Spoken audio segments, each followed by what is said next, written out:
मेरे बाकी के भाई जो थे वो दिखने में अच्छे खूबसूरत थे और मेरी ये अपनी शक्ल थी। तो मुझे हमेशा लगता था कि मेरे माँ बाप उनसे ज़्यादा प्यार करते हैं, मुझसे कम करते हैं। तो एक बार मैंने नाटक में काम कर दिया गांव में जब था, तो वो नाटक देखने के लिए पिताजी बम्बई से गांव आए थे। तो मैंने कहा ये बहुत अच्छा तरीका है पिताजी का ध्यान अपनी तरफ मोड़ने का। तो वैसे मैं थिएटर शुरू किया मैंने। लेकिन हमेशा मैं अपने आप को छोटा और कम समझते आया, ताकि मुझे लगा मुझ में कुछ कमी है। और फिर थिएटर के बाद मैं इनसे अलग, अब मैं वो वहाँ बैठे मैं यहाँ हूँ, तो ये मेरी जागीर रहती थी, मुझे देखने आए हैं, तो मैं बड़ा खुश होता था। तो वो आहिस्ता आहिस्ता आहिस्ता आहिस्ता वो कॉम्प्लेक्स चला गया और फिर वो विश्वास अपने अंदर आया और थोड़ी घमंड जो दिखती है। अगर आप जानते थे कि ऐसा चेहरा है तो फिल्मों में कैसे आ गए, वो भी हीरो बनने के लिए? मैं थिएटर कर रहा था, स्मिता पाटिल की वजह से मैं फिल्म में आया। उसने जबरदस्ती मुझे, नाना तू फिल्म में आ जा। मैंने कहा मुझे नहीं करना, मैं I am happy with theatre. लेकिन फिल्मों में हीरो की इमेज होती है सलमान खान, ऋतिक रोशन, बॉडी वाले, फंग, अच्छे तगड़े, जिनकी चेहरा मोहरा अच्छा है।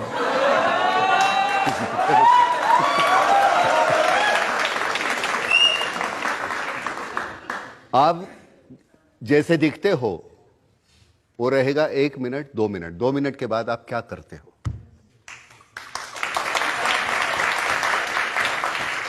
मैंने आज तक कोई धर्म पंथ मैंने माना नहीं। मुझे लगता है मैं इंसान हूं, ये कहने के लिए नहीं, ये डायलॉग नहीं है, बचपन से लेके, क्योंकि मेरा बचपन गया हम मुरुड जंजीरा में, मुसलमान मियां अहमद के घर में हम रहते थे, तो मुझे मालूम ही नहीं हिंदू मुसलमान में फर्क क्या होता है।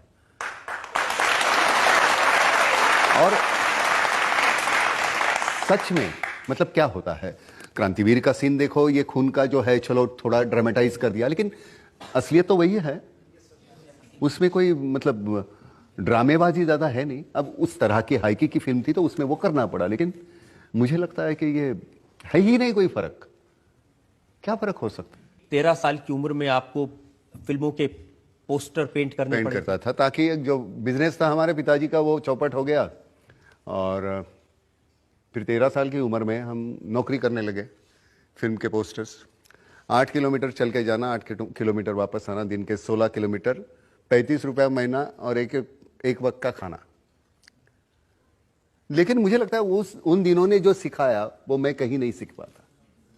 उस वक्त ने जो सिखाया कहां मिलेगा सीखने को, कौन सी पाठशाला है ऐसी। फिल्म इंडस्ट्री के लोग ये कहते हैं और उनमें ये इंप्रेशन है कि बहुत शॉर्ट टेम्पर्ड है।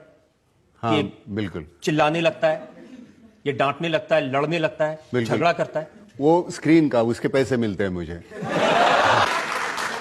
मतलब वो रोल के लिए, बाकी गुस्सा तो होता हूं। लेकिन उस गुस्से की वजह से 1-2 डायरेक्टर ने सोचा कि नाना पाटेकर को ये रोल ना दिया जाए। बिल्कुल सही है। ए वेडनेसडे का रोल आपको इसलिए नहीं मिला? बिल्कुल, मुझे नसीर ने बात बताई है कि नसीर वाला रोल वो मुझे देना चाहता था, नसीर ने मेरा नाम सजेस्ट किया था, तो पांडे ने कहा नहीं यार वो कहीं मार खाना पड़ेगा, तो मैं नहीं मिला। तो मैं बाद में मैं पांडे को मिला हाल में, तो मैंने कहा ऐसे मत कर यार, मतलब थोड़ा गुस्सैल हूं लेकिन मैं पागल नहीं हूं यार। एक और किस्सा मैंने सुना कि एक डायरेक्टर ने आपको कहा कि हीरोइन डांस कर रही है तो नाना थोड़ा से हाथ पैर हिला दो, लेकिन नाना तो ऐसे देखते रहे।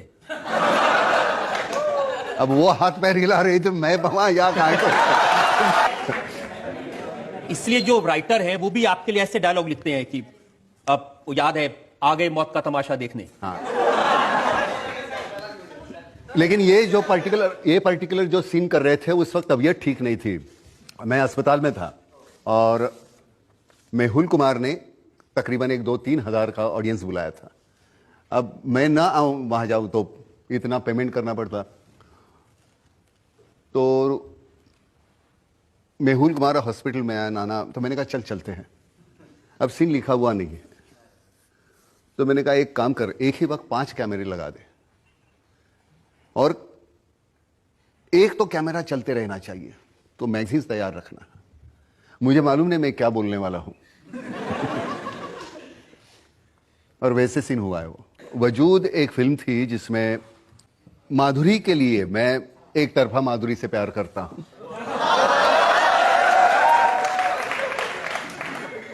जाहिर है उसकी तरफ से तो नहीं हो सकता था इस शक्ल। मैं एक्टर हूं, उसमें डायरेक्टर हूं नाटक का, और वो सोचता है कि माधुरी है वहां, और वो सोचते हुए वो कहता है। माधुरी के लिए कहा था तो आज तक भूला नहीं मैं। कैसे बताऊं मैं तुम्हें मेरे लिए तुम कौन हो, कैसे बताऊं मैं तुम्हें, तुम धड़कनों का गीत हो, जीवन का तुम संगीत। 25 साल पहले, 20 साल पहले जो लिखा हुआ है वो जहन से निकलता नहीं। उसका एक रिदम है। छंद की वजह से नहीं निकलता या माधुरी की वजह वो से? तो है ही, वो तो अध्यात्म है, वो तो होना ही है। लेकिन माधुरी के लिए इतनी अच्छी बातें, और मैंने सुना कि प्रकाश शाह जब राजनीति के सेट पर थे, उन्होंने आपसे कहा गाना गाने के लिए, तो उनको इतना डांटा कि उनकी आंख से आंसू निकल गए। किसे? मैंने प्रकाश को डांटा? अखबारों में तो ये छपा। मैं अखबार ज्यादातर पढ़ता नहीं। और ये भी छपा कि अनुराग कश्यप को आपने एक सीन के दौरान बड़ी जोर से थप्पड़ मारा एक्टिंग करते हुए, और फिर आपने कहा कि देखा कितनी जोर से मारा, बहुत शाना समझते हैं अपने आप को। नहीं ये ऐसे मनगढ़ंत कुछ भी आरोप लगाते हैं यार। 20 साल से ऐसे आरोप लगाते हुए आए हैं। लोग समझते हैं कि नाना पाटेकर असली जिंदगी में परिंदा के उस खलनायक जैसा है जो बार बार अपना माथा पीटता है। पहला नेशनल अवार्ड वहां मिला था, सर पीटने के बाद।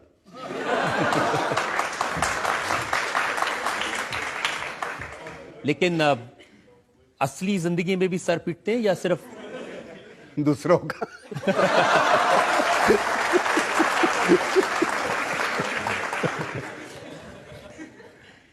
और जब ये अवार्ड मिला था तो मैंने सुना कि स्टेज पर जब आप गए अवार्ड लेने के लिए तो आप बहुत जोर जोर से रोए। नहीं तो मैं क्यों रोऊं भाई? वो मेरा कॉम्पिटिटर था दूसरा, जिसको नहीं मिला वो रो रहा था उस वक्त। लेकिन परिंदा मुझे लगता है कि वो एक परफॉर्मेंस, कुछ बातें, कुछ फिल्में ऐसी होती है कि हो जाती है, वहां तुम कुछ करते नहीं, अगल बगल के लोग इतना कुछ करते हैं कि उसकी एक रिएक्शन हो जाती है। वैसे ही मैं 26/11 का भी वही हुआ है। अगर कोई एक्टर कहता है कि ये मैंने किया तो मुझे नहीं लगता वो सही है, क्योंकि उसके लिए बहुत सी बातें निर्भर होती है। मतलब मेरा को आर्टिस्ट है, राइटर है, कैमरामैन है, डायरेक्टर है, और सब कुल मिला के जब हो जाता है तब जाके मजा आता है। नहीं तो मैंने किया ऐसे नहीं होता। मैं खामोशी का जो है रोल, संजय भंसाली ने इतना बेहतरीन उसको पहले ही लिख के रखा था, तो उसके बाद जाके सिर्फ करना है तो बड़ी आसानी होती है। हाँ, ये बात जरूर है कि पहले 14 महीने हम वो भाषा सीख रहे थे, ताकि जो डेफ एंड डम की जो भाषा है, जो उसमें जो बच्चे के मेरा काम किया था, उसकी माँ और बाप दोनों डम और डेफ थे, तो उसकी माँ ने हमको सिखाया। तो ये बच्चा जो है, माँ बाप को क्या लगता है वो हमको समझाता था, क्या वो ये कह रही है, वो बीच में उनके साथ, तो वो उधर, तो देखने के बाद इतना बुरा लगता था कि माँ और बाप दोनों गूंगे हैं और ये बच्चा वो कम्युनिकेट करता है लोगों के साथ। परिंदा में मैंने सुना कि जो एक जलने वाला सीन था, हाँ, वो इस कदर हुआ कि आप बिल्कुल मरते मरते बचे। हाँ, मैं जल गया। फिर 1 साल तक मैं शूटिंग नहीं कर पाया। मैं 60 दिन अस्पताल में था। एक वो जो झूले पे जो है मैं जल रहा हूँ, वो वाकई में जल रहा था। और लोग सोच रहे थे आप एक्टिंग कर रहे हैं। नहीं, प्रॉब्लम वो है, एक्टिंग तो है ही, लेकिन वो झूला है, इस तरफ भी आग थी, उस तरफ भी आग थी। यहां कहीं मैं कूदा और झूले पे लीप लेते हुए वो पैर फिसल गए, लेकिन कांच है, वो बहुत सी बोतलें फेंकी थी वहां, तो वो कांच थे, और वहां से उस तरफ से वो जाके चिल्ला रहा था, नाना आर यू ओके?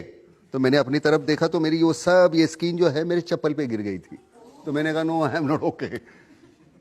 तो फिर जाके बुझाया, फिर वहां डॉक्टर थे, इमीडिएट काट के फिर बाद में नानावटी में अस्पताल में गए। काफी समय अस्पताल में रहना पड़ा। 60 दिन। फिर काफी, ये कुछ था ही नहीं, सब निकल गया था, ग्लव्स जैसे निकलते हैं वैसे। नाना, हमारी दुआएं हैं कि आपको आगे ऐसा कोई हादसा ना हो, आपकी उम्र बहुत हो, आप लोगों का मनोरंजन करते रहें। वैसे भी वैसे जलते ही रहते हैं यार, ये सच्ची आग से, नहीं तो ये ऐसी जो चल रहा है हमारे इर्द गिर्द दर्द